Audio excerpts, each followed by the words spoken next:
Sobre os seus pés, feche seus olhos. Senhor Jesus, nós estamos aqui nessa noite para louvar e agradecer o seu santo nome. Muito obrigado por tudo que o Senhor já tem feito por nós, Deus. Obrigado por estar instruindo a sua igreja na santa palavra. Obrigado por não nos deixar corromper pelos pensamentos e o presente século, Deus. Que nós possamos viver aquilo que a gente está aprendendo aqui, que nós possamos aplicar no nosso dia a dia e que as pessoas vejam, Deus, a sua luz brilhando em nós. É o que eu te peço em nome de Jesus. Amém. Seguindo com o nosso panorama bíblico, nós vamos para a carta de Paulo aos Romanos. Queria que vocês abrissem Romanos 1. A facilidade de descobrir o autor da carta aos Romanos é que no capítulo 1 ele já se apresenta. Romanos, capítulo 1, versículo 1 diz: Paulo, servo de Cristo Jesus, chamado para ser apóstolo, separado para o evangelho de Deus, o qual lhe prometeu previamente por meio dos seus profetas nas Escrituras Sagradas. Ou seja, o autor da carta aos Romanos é Paulo. A datação está entre 56 e 58 depois de Cristo, ou seja, 56 anos depois do nascimento de Jesus, a 58 anos após a vinda de Jesus, tá? Durante a sua terceira viagem missionária em Corinto, Paulo escreve a carta aos Romanos em Corinto. Os destinatários são os cristãos de Roma, que é uma comunidade, e isso é extremamente importante, tá? Formada por judeus e gentios. Para quem não sabe, gentios é todo aquele que não era o povo judeu, tá? Todo que não era judeu era chamado de gentil. Na antiga aliança, Deus tinha uma aliança com os judeus, somente com os judeus. Agora a aliança é para todos, e Paulo vai explicar isso aqui na carta aos Romanos, porque essa igreja é uma igreja tanto de judeus quanto de gentios, tá? Falando sobre Roma, na época da carta. Roma era a capital do Império Romano, a cidade mais importante do mundo na época. Estima-se que tivesse mais de 1 milhão de habitantes, com grande diversidade de cultura, povos e religiões. A cidade era marcada por luxo e poder, mas também por desigualdade social, escravidão e adoração aos deuses romanos e ao imperador. Existia um culto ao imperador, tá? Isso também é importante porque a igreja é perseguida por não cultuar esse imperador. Havia perseguição velada contra o judeu e, posteriormente, essa perseguição passou a ser uma perseguição contra os cristãos. E aí, como a igreja de Roma surgiu? Não foi fundada por Paulo. Provavelmente o evangelho chegou assim, da seguinte maneira: judeus e prosélitos, ou seja, aqueles que eram romanos também, que estavam em Jerusalém no dia de Pentecostes. A igreja começa ali. Aqueles que estavam lá em Pentecostes, em Atos 2, se convertem e vão para as casas desses, voltam para a casa desses em Roma. Cristãos que migraram por razões comerciais ou por perseguições em outras partes do império. As tensões entre judeus cristãos e gentios cristãos eram um desafio, especialmente em relação à lei de Moisés, costumes alimentares e os dias sagrados. Paulo vai tratar disso no capítulo 14 e 15. Isso é importante para a gente ler a carta, porque é uma carta endereçada tanto para judeus, quanto para aqueles que não eram judeus, que não estavam familiarizados com o judaísmo, as leis judaicas.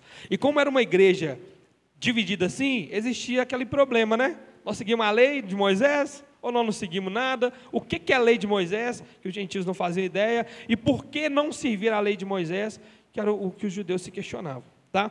E aí, eu queria dar uma pausa para falar sobre o edicto de Cláudio. Olha que loucura. O imperador Cláudio expulsou os judeus de Roma devido a tumultos relacionados a um certo Cristos, provavelmente referência a Cristo. Isso está registrado por historiadores como Suetônio e é mencionado em Atos 18:2. Muitos judeus cristãos, como Áquila e Priscila, foram expulsos e só retornaram depois da morte de Cláudio em 54. Quando os judeus voltaram, encontraram a igreja mais gentílica, o que gerou tensões sobre costumes e tradições. O que aconteceu? O povo judeu que vivia em Roma converteu em Atos 2. De Atos 2, eles voltaram para a cidade deles e fundaram aquela igreja. Aquele povo que aprendeu ali com Pedro e tudo mais, os apóstolos, viviam junto com eles. Existiam ali no meio deles poucos gentios. Quando aconteceu esse edicto de Cláudio, que expulsou os cristãos, deu aquela confusão toda. Quando Cláudio morreu, volta todo mundo, e a igreja lá, a maioria é gentil agora. E aí existe essa confusão. Por isso Paulo escreve carta aos Romanos, tá? Os propósitos da carta: primeiro, apresentar de forma sistemática o evangelho e a doutrina da justificação pela fé. Lembra? Romanos 27, o justo viverá pela fé. Tá? Segundo, mostrar a universalidade do pecado e da necessidade de graça. Universalidade. Isso vai dar ideia de universalismo, mas a gente vai conversar ainda. Terceiro, explicar a relação entre judeus e gentios no plano de salvação. E quarto, encorajar a unidade da igreja e promover apoio à missão de Paulo à Espanha. Sobre a importância da carta, Paulo ainda não tinha visitado Roma. Ele desejava ir para fortalecer a igreja e usar Roma como base para a sua missão até a Espanha. Está em Romanos 15, tá? 23 e 24. A carta foi levada por Febe, uma diaconisa da igreja de Cercreia. Está em Romanos 16, 1 e 2. Romanos não é apenas uma carta pastoral, mas um verdadeiro tratado teológico, apresentando o evangelho de modo sistemático, porque Paulo queria se apresentar àquela igreja e preparar terreno para a sua visita. Isso é importante, gente, por quê? Tenta imaginar o cenário. Nós tivemos tudo que Jesus ensinou, tudo que os apóstolos passaram. Jesus morre, ressuscita, passa 40 anos pregando para o povo. Jesus, na hora de ser assunto aos céus, fala assim: gente, espera aqui, vai vir o Espírito Santo, aquela coisa toda. O Espírito Santo vem, aquele povo acha que está todo mundo bêbado. Pedro prega, 3.000 homens se convertem. Essas pessoas convertidas agora começam a andar com Pedro. No meio disso tudo, esses cristãos começam a ser perseguidos. Um desses perseguidores é o próprio Paulo. Paulo tem uma visão do Senhor, se converte, passa a pregar o evangelho. E agora? E agora? Tá bom, nós entendemos, nós crucificamos Jesus. Nós cremos o que agora então? Nós vamos para onde agora então? A igreja de Roma estava exatamente assim. Tá, nós somos judeus. Como é que nós tratamos a lei agora? Olha, nós somos gentios, a gente nunca teve lei. Como é que é agora esse negócio de Jesus? Por isso Paulo escreve essa carta. Outra coisa importante, antes da gente começar a dar o panorama da carta, é entender a linguagem jurídica do livro de Romanos. Paulo usa a linguagem jurídica ao falar de justificação, condenação, culpa e absolvição. Isso fazia sentido aos romanos, que eram orgulhosos no seu sistema jurídico avançado. Lembra quando Jesus falava de parábolas de agricultor para agricultor? De parábolas de semente para semeador? Então, Paulo está fazendo a mesma coisa. Paulo falou de uma forma que os romanos entenderiam. Os romanos entendiam muito sobre esse sistema jurídico, eles eram extremamente jurídicos. Então, nós vamos falar de justificação, reconciliação, tudo de maneira sistematicamente jurídica. Tá? Então, de vez em quando, fica até um pouco difícil de você entender o que Romanos está falando, porque tem essa linguagem meio jurídica. Tá? Agora, nós vamos seguir para o esboço sobre Romanos. Tá? No capítulo 1, do versículo 1 ao 17, existe ali a saudação e o tema principal. Paulo se apresenta como apóstolo de Jesus Cristo e declara que o evangelho é o poder de Deus para a salvação.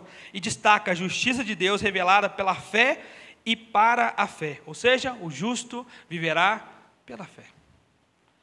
Ele está dando ali o tema da mensagem dele. O tema da mensagem é fé. Justificação pela fé.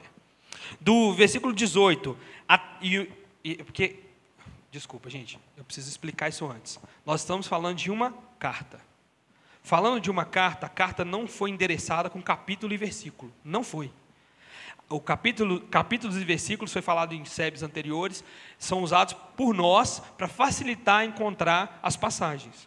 Mas muitas das vezes isso pode atrapalhar a gente a entender o que o escritor tinha a dizer. Por quê? Porque muitas das vezes um tema está correlacionado diretamente ao tema anterior ou ao tema posterior. E aí, quando acaba o capítulo, você fala assim: não, agora Paulo vai falar de outra coisa. Não, é uma carta. Ele está escrevendo, gente. Ele está escrevendo. Eles têm correlação. Por quê? Do capítulo 1, versículo 18, até o capítulo 3, versículo 20, ele vai começar a falar sobre a necessidade universal de salvação. Mas vamos por partes, tá? Todos pecaram, tanto os gentios quanto os judeus. Entenderam por que é importante saber que era uma igreja de judeus e gentios?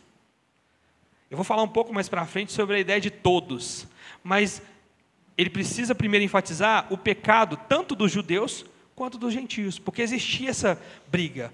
Nós somos o povo de Deus, nós judeus somos ainda o povo de Deus, os gentios têm que seguir a lei de Moisés, e os gentios, não, gente, nós não sabemos de nada, nós não entendemos nada, nós começamos agora. O que a gente faz? Aconteceu o mesmo no concílio de Jerusalém, em Atos, quando Paulo se reúne com a igreja de Jerusalém para entender o que deveria ser passado para os gentios sobre o que eles deviam fazer agora. Eles deviam circuncidar, não deviam circuncidar, o que eles deviam fazer? Ficou decidido que não precisava.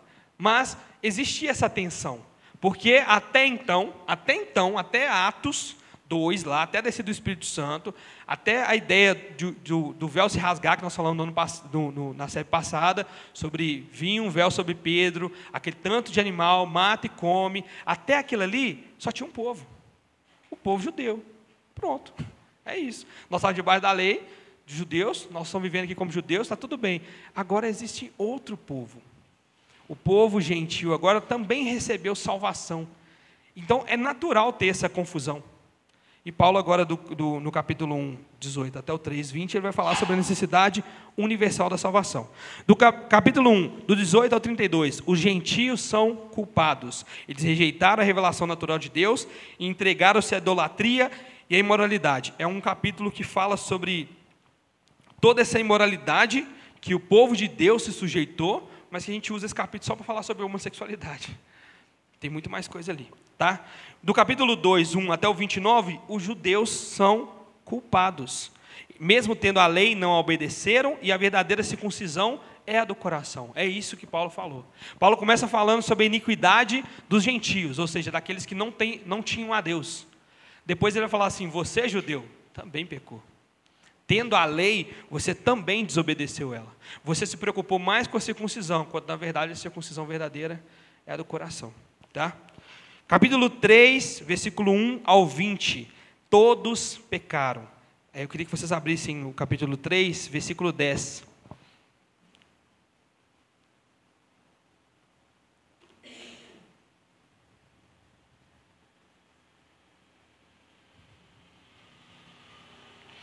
Eu vou ler só o comecinho para ficar mais fácil. Como está escrito, não há nenhum justo, nenhum sequer. Não há ninguém que entenda, ninguém que busque a Deus. Todos se desviaram, tornaram-se juntamente inúteis. Não há ninguém que faça um bem, não há nenhum sequer. Ou seja, você não tem alegria nenhuma em ser judeu, ou ser o que for. Todos estão debaixo da lei de Deus. Tá? Todos estão sob condenação. A partir do versículo 21 do capítulo 3, até o versículo 21 do capítulo 5, Paulo vai falar sobre a justificação pela fé em Cristo Jesus. Somos justificados pela fé e não por obras. Ele vai falar que a justiça é independente da lei, que a justificação pela fé é pela fé em Jesus, e aí ele vai começar a dar exemplos sobre Abraão. Ele começa falando disso no capítulo 4. Tá? Abraão foi justificado pela fé antes da lei e da circuncisão. Ou seja, a fé é um caminho para todos. Fé. Se você quer resumir em uma palavra, Romanos é fé. Fé, tá? No capítulo 5, do 1 ao 11, ele vai falar sobre os resultados da justificação. Nós temos paz com Deus. Temos a esperança na glória e o amor de Deus derramado nos nossos corações. Capítulo 5, do 12 ao 21, ele faz o paralelo que eu acho que todo mundo aqui já leu, que é o paralelo entre Adão e Jesus. Enquanto um pecou, o outro foi fiel. Adão trouxe pecado e morte, Cristo trouxe justiça e vida. Tá? E depois disso, depois de receber toda essa graça, todo esse favor do Senhor, vem do capítulo 6, versículo 1 até o 8, 39, a santificação, essa nova vida em Cristo. O crente é liberto do pecado e vive segundo o Espírito. Ele vai falar sobre nós sermos mortos para o pecado e vivos para Deus. O batismo simbolizando a morte e a ressurreição com Cristo. E dizer que nós não somos mais escravos desse pecado. Paulo ele começa então mostrando a culpa, certo? Que todos pecaram, todos carecem da misericórdia de Deus. Ele vai piorar isso dizendo que não existe um justo sequer, mas pela fé no Filho de Deus, nós temos paz com Deus agora e precisamos viver uma vida de santidade. Essa é a pregação verdadeira do Evangelho. O Catecismo de Westminster, se eu não me engano, ele diz que se a pregação do Evangelho não tiver todo esse escopo aqui, de queda, de ninguém conseguir por obra se chegar a Cristo, dessa redenção que vem só por Cristo Jesus, e essa santificação após essa chamada de Deus, o verdadeiro evangelho não está sendo pregado, e a igreja que não prega dessa forma, não é uma igreja irmã. É o que diz o Catecismo Maior de Westminster. Por quê? Porque aqui está todo o escopo do evangelho, sem tirar nem pôr. Hoje nós vivemos um triunfalismo, onde as pessoas se esqueceram de que elas não merecem. Elas não são nada. Elas necessitam da misericórdia de Deus. Mais para frente, o próprio Paulo vai dizer que nós fomos enxertados nesse plano maravilhoso do Senhor. Nós só fomos aceitos nesse plano porque os judeus rejeitaram. E se não tivesse rejeitado? E aí? A gente chega numa casa como adotado e quer mandar na casa. Pelo amor de Deus, gente. A partir do capítulo 7, Paulo vai falar sobre estarmos agora livres da lei, e isso aqui tem que ser bem lido e explicado, e casados agora, casados com Cristo. A lei revela o pecado, mas ela não pode salvar. Paulo descreve a luta entre a carne e o desejo de obedecer a Deus. Eu estava conversando com o pastor Elvis esses dias sobre Romanos 7. É um dos textos mais complicados, porque ele fala: miserável homem que sou, quem me livrará desse corpo de morte? O bem que eu quero eu não faço, o mal que eu não quero eu insisto em fazer. E muito crente usa esse capítulo 7 de Romanos para falar assim: eu sou assim, o bem que eu quero eu não faço, o mal que eu não quero eu insisto em fazer. Mas grandes teólogos vão debater e vão afirmar que Paulo está falando ali de um descrente, de alguém que está começando nesse processo de conversão, de entender, não um cristão. O cristão, ele tem agora liberdade de viver, não para o pecado, mas para Cristo. Então, como que o bem que ele quer, ele não faz? Como que o mal que ele não quer, ele insiste em fazer? O nome disso é safadeza para o crente.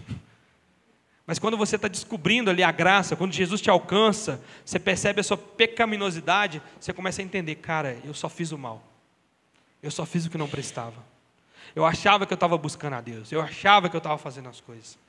Eu, particularmente, duvido muito da conversão de alguém que ainda não entendeu quão mal ele é. Eu duvido. Posso estar errado? Posso estar errado. Mas eu geralmente duvido. Não, eu era tranquilo e tudo mais. Aí eu vim para a igreja. Então, eu tenho uma dúvida com você. Meus pés estão lá atrás, assim, esperando alguma coisa. Por quê? Porque eu só estou aqui porque eu entendo quão mal eu sou. Não tem por que eu estar aqui se eu já era bom. Está vivendo sua vida, você já é bom. No capítulo 8, Paulo vai falar sobre a vida no Espírito. Nenhuma condenação há para os que estão em Cristo Jesus. O Espírito Santo nos capacita a viver em santidade. Somos filhos de Deus e herdeiros com Cristo. Nada pode nos separar do amor de Deus que está em Cristo Jesus. É o que fala Paulo em Romanos 8. Um texto lindo, lindo, sobre como Deus tem um plano tão maravilhoso que o homem não consegue frustrá-lo. A partir do capítulo 9 até o capítulo 11, Paulo vai falar dos planos de Deus para Israel. Por quê? Existe essa ideia, né? De por que Israel pecou, agora nós somos enxertados, certo? Mas Deus ainda tem um plano para o povo dele. Vai falar sobre Deus ser soberano e fiel às suas promessas a Israel. Não picota a Bíblia, não lê a Bíblia de onde você quiser. Lê a Bíblia toda. Você vai ver o tanto que Deus podia ter fulminado o povo, mas ele fala assim: eu prometi para Abraão, Zé, você dá sorte demais. Não, eu ia acabar com você, mas eu prometi para Davi, aí não tem como. Eu prometi por mim mesmo a Abraão, eu prometi por mim mesmo a Moisés, é por isso que eu vou acabar com vocês. E aí ele luta isso tudo. Aí vem Jesus e fala assim: não tem promessa nenhuma, mas não tem. Tem promessa sim. Capítulo 9, do 1 ao 29, falando sobre a eleição de Israel e a soberania de Deus. Deus escolhe por sua misericórdia, não por mérito humano. Isso daqui é terrivelmente difícil de entender. Terrivelmente difícil. Muitos de nós, mesmo estando numa igreja bíblica, mesmo ouvindo o evangelho, ainda achamos que a gente merece alguma coisa. Muitos. Não, mas eu já estou na missão ACA por 6 anos, não é possível que eu não passei a merecer. Não vai passar. Lembre-se, você tem uma dívida eterna. Você levaria a eternidade para pagar. Graças ao bom Deus, Ele não vai te cobrar isso, porque isso foi lavado e remido pelo sangue do Cordeiro. Tá? Nada de nós, tudo de Cristo. Tá? De Romanos? 9, 25 e 26. Como ele disse em Oséias: chamarei meu povo a quem não é meu povo, e chamarei minha amada a quem não é minha amada. E acontecerá que no mesmo lugar em que se lhes declarou, vocês não são meu povo, eles serão chamados filhos do Deus vivo. Essa é a ideia de que o povo de Deus rejeitou a Deus, e por isso ele vai falar por meio de línguas vacilantes, por meio de povos gaguejantes, vozes gaguejantes. Isso tem uma conversinha sobre línguas, mas eu não vou entrar nesse trem não. Pode quebrar. Capítulo 9 ainda, do 30, 10 ao 21, fala sobre a rejeição de Israel e a justiça pela fé. Israel buscou justiça pelas obras, mas a justiça vem pela fé. Eu queria que vocês abrissem Romanos 10, 13.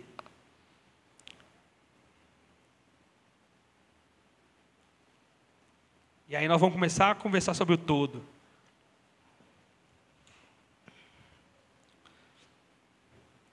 Portanto, vamos do 12. Não há diferença entre judeu e grego, porque o mesmo Senhor de todos abençoa generosamente todos os que o invocam, pois todo aquele que invocar o nome do Senhor será salvo.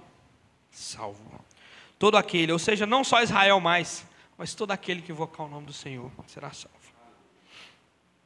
No capítulo 11, Paulo vai falar sobre o futuro para Israel, mas não acabou ainda não Israel. Por causa de você, um povo novo chegou, mas não acabou ainda não. Israel não foi rejeitado completamente. Deus ainda tem planos para salvar Israel. Os gentios foram enxertados na oliveira, mas Israel será restaurada. Muitos teólogos falando sobre Apocalipse, o fim dos tempos, escatologia, e eu concordo com a maioria deles, diz que a maior prova de que Jesus está voltando vai ser a conversão de Israel, como nação. O povo de Israel passando a reconhecer Jesus como Deus. Tá? Ah, mas e vulcão, e erupção? Esquece. Foca em Israel.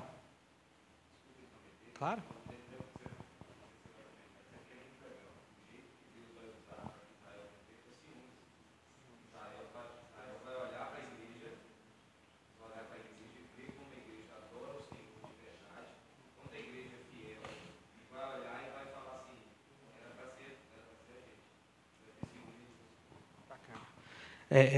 Eu não me lembro do texto, mas tem um texto que usa exatamente essa palavra. Provocarei ciúmes em vocês. Verdade. Vamos ver se nós estamos provocando ciúme em alguém, né? Está um pouquinho longe, né? Está um pouquinho longe. A gente esqueceu da prece à vida do Senhor. Vamos deixando.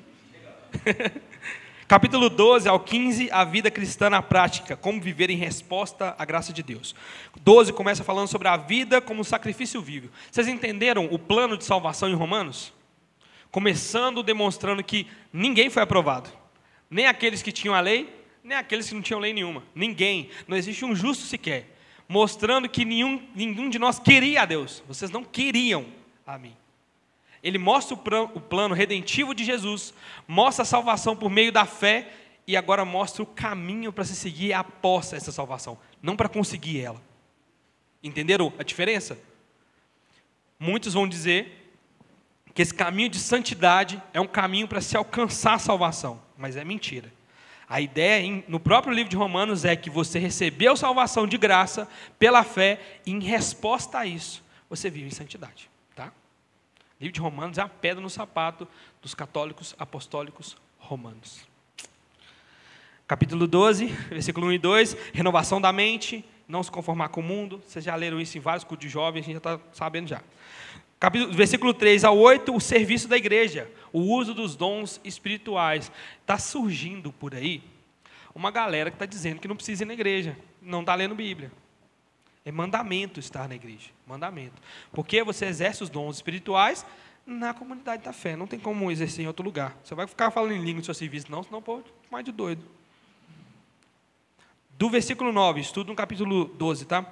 Ao 21, fala sobre o amor e o relacionamento com os outros. O amor ser sincero, fala sobre o perdão e vencer o mal com o bem, tá? A partir do capítulo 13... Paulo vai falar sobre a submissão às autoridades, dizendo que as autoridades são instituídas por Deus. Isso daqui dá uma discussão muito boa. A partir do versículo 8 até o 14 do capítulo 13, ele vai falar como o amor, como cumprimento da lei. O amor é o ao próximo é o cumprimento da lei. Olha, Deus podia falar assim: o cumprimento da lei é frequentar os cultos. O cumprimento da lei é cear. Não, o cumprimento da lei é amar o próximo. E isso daqui vai de encontro.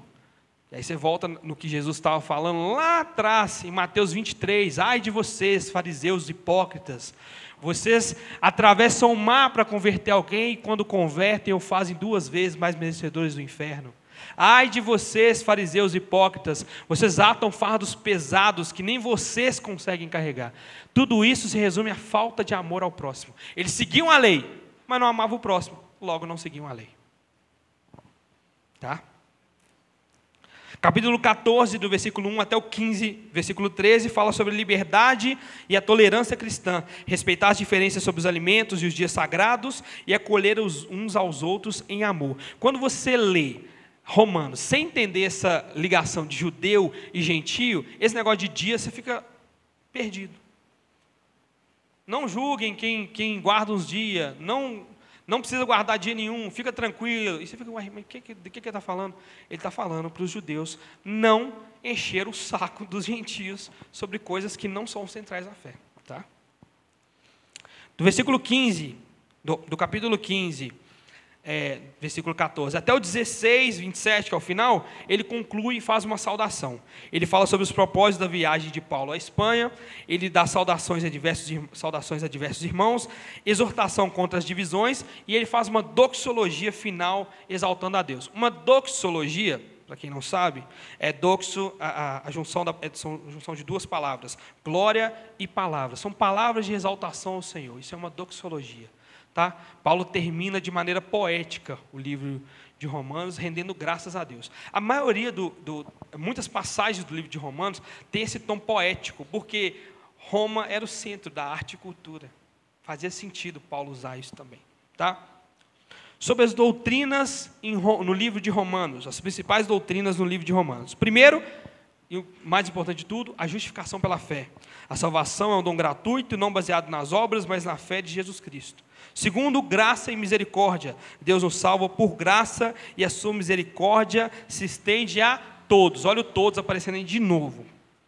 Terceiro, o pecado universal, extremamente importante para a teologia, tá? Todos pecaram e precisam de salvação. Quando você vê um coach falando que você é a última Coca-Cola do deserto, lembra do pecado universal. Está faltando alguma coisa. E meio evangelho, essa daí você pode botar no status. Meio evangelho não é evangelho. Não é. Não é. Se você pegar o evangelho e retirar uma vírgula, não é evangelho mais. Virou qualquer outra coisa. Virou motivacional, virou uma coisa que você criou. Você inventou. Aí você segue sua religião lá. Mas o evangelho segue a palavra de Deus fielmente, tá? Meio evangelho não é evangelho. Quarto, a união com Cristo, que também é importante, tá?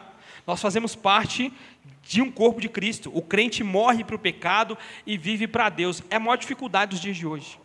Não é morrer para Jesus, é viver para Ele. Porque a gente canta que morre por Jesus, porque não tem ninguém impedindo a gente de adorar. É fácil cantar que vai morrer para Jesus. Difícil é viver para Ele. É falar que vai viver para Ele e é dedicar a vida a Jesus. Difícil é você se posicionar no seu serviço, na sua escola, você se posicionar diante dos seus vizinhos. Difícil é isso. É fácil morrer por Jesus hoje. Sabe por quê? Porque você não vai morrer hoje por Jesus. Não vai. Você não está num país onde o cristianismo é proibido. Então é fácil cantar sobre isso. Vocês estão entendendo? Quinto, o livro de Romanos fala sobre a vida no Espírito. O Espírito Santo capacita a viver segundo a vontade de Deus. Quando se fala em santidade na igreja, tem muito essa ideia de, cara, mas ninguém é santo, é impossível. Então, impossível para nós. Realmente é impossível para nós. Mas Jesus disse que deixaria o Espírito Santo. Então, certo ou estou errado? Jesus disse que o Espírito Santo é o selo da salvação, logo ele está em nós. Estou certo ou estou errado? E ele disse que o Espírito Santo vai nos capacitar a sermos santos. Ele não pode estar mentindo. Não pode. Se nós não estamos conseguindo ser santos, é mais uma ideia de não entender que o Espírito Santo é e não estar querendo viver dessa forma, do que propriamente dito a possibilidade. Não tem como, é impossível. Se fosse impossível, Deus não estava pedindo, né? Em quinto em sexto e último lugar, a soberania de Deus. Deus tem controle sobre a salvação de judeus e gentios. Não as obras do judeu e do gentio. Não a vontade do judeu e do gentio. O judeu está achando que agora ele manda na fé. Você vai ver isso em várias cartas de Paulo. Ele tendo que tratar com várias igrejas, porque os judeus na igreja estavam falando assim, não, nós chegamos aqui primeiro, nós que dita a regra. Não. É o Senhor, a soberania do Senhor. Se Deus disse que a partir de agora os gentios fazem parte do plano de salvação, eles fazem parte do plano de salvação. Ponto. Ponto. Mundo de Deus, regra de Deus. Se você quiser suas regras, você cria seu mundo. Versículos-chave de Romanos. Romanos 1, 16 e 17. O Evangelho é o poder de Deus para a salvação. Vamos ler lá? Que esse aqui é bom, com força. Não me envergonho do Evangelho, porque é o poder de Deus para a salvação de todo, de novo todo, aquele que nele crê, primeiro o judeu, depois do grego. Romanos 3, 23, todos pecaram e carecem da glória de Deus. Romanos 5, 1, justificados pela fé, temos paz com Deus. Romanos 6, 23, o salário do pecado é a morte, mas o dom gratuito de Deus é vida eterna. Romanos 8, 1, nenhuma condenação há para os que estão em Cristo Jesus. Romanos 8, 38 e 39, nada pode nos separar do amor de Deus. Tá? Falando agora sobre o impacto que foi gerado a partir da carta de Romanos. A carta aos Romanos teve grande impacto na história da igreja. Ela inspirou Agostinho de Hipona a se converter. Agostinho se converte lendo Romanos. Foi a chave para Martinho Lutero entender a justificação pela fé, dando início à reforma protestante no século passado. E impactou John Wesley, líder do movimento metodista. Só pessoa paia no mundo, Neymar, esses povos, só esse povo assim. Conclusão, Romanos é uma carta fundamental para entender o plano de salvação, a justiça de Deus e a vida cristã prática. Ela mostra que a salvação é para todos os judeus, judeus e gentios, e que a vida do crente é transformada pelo Espírito Santo. Antes de finalizar, eu queria dar para vocês uma chavinha. Aproveitar que a gente está lendo Romanos e dar a vocês uma chavinha. O que o Iago Martins chama de sopa de letrinha, que é como entender alguns termos na Bíblia. E o termo de hoje é todos. Todos. Romanos fala muito de todos. Todos pecaram, todos vão ser salvos, vocês todos pela graça de Deus. E é muito difícil entender o todos. Por quê? Todos significa todos, como o pastor Elcio Robin brinca, mas existe uma distinção de todos na Bíblia. Todos sem distinção e todos sem exceção. Em algumas partes da Bíblia, a palavra todos vai significar todos sem exceção, ou seja, o mundo inteiro. Em outras partes da Bíblia, todos sem distinção. Judeu, grego, nós acabamos de ler aqui, vamos ler de novo? Romanos 1, 16, não me envergonho do Evangelho, porque é o poder de Deus para a salvação de todo aquele que nele crê. Quem? Primeiro o judeu, depois o grego. Todos sem exceção? Não, todos sem distinção. Não. A palavra pax está em todos os sentidos.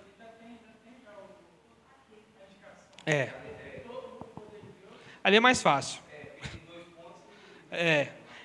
Esse é o mais fácil de entender. A palavra paz. P-A-S. Do contexto. Eu vou dar exemplos aqui, tá? Esse é um tema importante na interpretação bíblica, especialmente em debates sobre salvação, graça e soberania divina. A palavra todos, paz, pode ter diferentes nuances dependendo do contexto. 2 significados: todos sem exceção, referindo-se literalmente a toda a humanidade, ou todos os membros de um grupo, sem excluir ninguém, ou todos sem distinção, referindo-se a todos os tipos de pessoa. Ou seja, não existe mais judeu, grego, escravo, livre. Lembra desse versículo? Todos sem distinção, não sem exceção. Exemplos de todos sem exceção, ou seja, o mundo inteiro. Romanos 5,12. Portanto, assim como por um só homem entrou o pecado no mundo, e pelo pecado a morte, assim também a morte passou a todos os homens, porque todos pecaram. Todos sem exceção. Todos. Todos. Aqui se fala da universalidade do pecado e da morte atingindo toda a humanidade. Romanos 3,23. Pois todos pecaram e carecem da glória de Deus.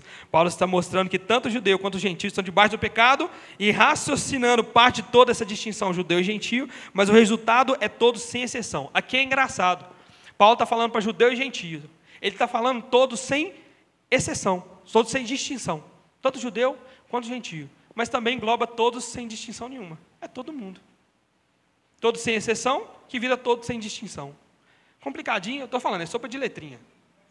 E vai devagarinho assim, tá? Vamos devagarinho. Eclesiastes 7:20. Não há homem justo sobre a terra que faça o bem e que não peque. Não há homem nenhum, todos. Salomão reflete sobre a condição humana e conclui que nenhum ser humano é perfeitamente justo. O texto é abrangente, nenhum homem justo sobre a terra. Isso é universal, incluindo todos sem exceção. Todos. Quando vai falar sobre o pecado, eu acho até bem fácil. É todos, gente. Vocês já viram todos, só todos da igreja, que não tem, não, todos. Agora os exemplos de todos sem distinção, tá? 1 Timóteo 2, 3 e 4. Isso é bom e aceitável diante de Deus, nosso Salvador, o qual deseja que todos os homens sejam salvos e cheguem ao pleno conhecimento da verdade. O contexto envolve oração por todos, incluindo reis e autoridade. Você começa a ler 1 Timóteo, ele fala assim, ore pela autoridade, ore pelo rei e tudo mais. Por quê? Porque isso é bom e aceitável diante de Deus, nosso Senhor, o qual deseja que todos os homens sejam salvos e cheguem ao pleno conhecimento da verdade. Tanto autoridade, tanto reis, quanto nós. Isso é sem distinção. Deus não fazendo distinção. Significa que todos, sem exceção, serão salvos? Isso é universalismo, isso é heresia. A ideia é que todos, tanto autoridade, quanto reis, quanto nós, podemos ser salvos, tá? Fica um pouquinho mais fácil com o contexto. Tito 2,11, porquanto a graça de Deus se manifestou salvadora a todos os homens. O contexto fala de diferentes classes sociais, idosos, jovens, servos. Ou seja, todos vai indicar ali distinção. Ele não pode significar exceção, por quê? Porque o contexto não dá essa base para ele. Vocês estão entendendo? Tudo na Bíblia vai vir, aquela brincadeirinha nossa boba que faz todo sentido. Texto fora de contexto é pretexto para heresia. Você precisa avaliar o contexto de tudo para não sair falando igual o Ed René, que diz que todo mundo no final vai ser salvo. Não vai. Não vai. E o último versículo, só para a gente brincar um tiquinho, João 3,16. Porque Deus amou o mundo de tal maneira que deu seu Filho unigênito para que todo aquele que nele crê não pereça, mas tenha vida eterna. O todo aqui fica fácil também, porque ele tem um condicionamento. Todo que nele crê. Todo aquele que nele crê será salvo. Então é todo sem exceção? Não, é todo que crê. Sem distinção. Tá? Como discernir isso? Algumas dicas para entender se todo significa sem exceção ou sem distinção. Primeiro, olhe o contexto imediato. A menção de grupos sociais, étnicos ou nações. Isso pode sugerir todos sem distinção. Toda vez que você for ler o todos ali, você tem que olhar uns versículos para cima que talvez está falando sobre nações. Os medos, os persas, todos. Aí você fala, opa, sem distinção, não são exceção. Considere o argumento teológico geral da passagem. Está tratando da condição universal do pecado ou da oferta do evangelho a diferentes povos? Tem isso também. Está falando de todos os povos ou está falando de todo mundo? Geralmente, quando se fala de pecado, é todo mundo mesmo. Fica muito difícil, não, tá? E terceiro, veja como todo é usado em outras partes do mesmo capítulo do livro. Muitas vezes o autor tem um padrão. Paulo tem muito esse padrão. Ele está falando de todo ali em Romanos todo. Romanos todo falando de todo. Todos sem distinção. E ele está pregando, e ele está falando para uma igreja que tem judeus e gentios. Ele está tratando desse problema. Então ele usa o todos ali, na maioria das vezes, para falar todos negros. Tanto você que é judeu, quanto você que é gentil. Ele está usando sem distinção, não sem exceção. Tá? Esse princípio ajuda a evitar extremos e a compreender melhor o propósito do texto bíblico. Mais uma vez, sopa de letrinha. Mas eu tenho certeza que quando vocês entenderem um pouquinho mais sobre isso, toda vez que você estiver lá na sua Bíblia, o todos vai saltar no seu olho. Fala, opa, estou prestando atenção não, vou voltar aqui. Vamos ver de que ele está falando. Volta um capítulo, se possível. Volta mais, até entender do todo que ele está falando. Tá bom? Vamos ficar de pé, para a gente orar?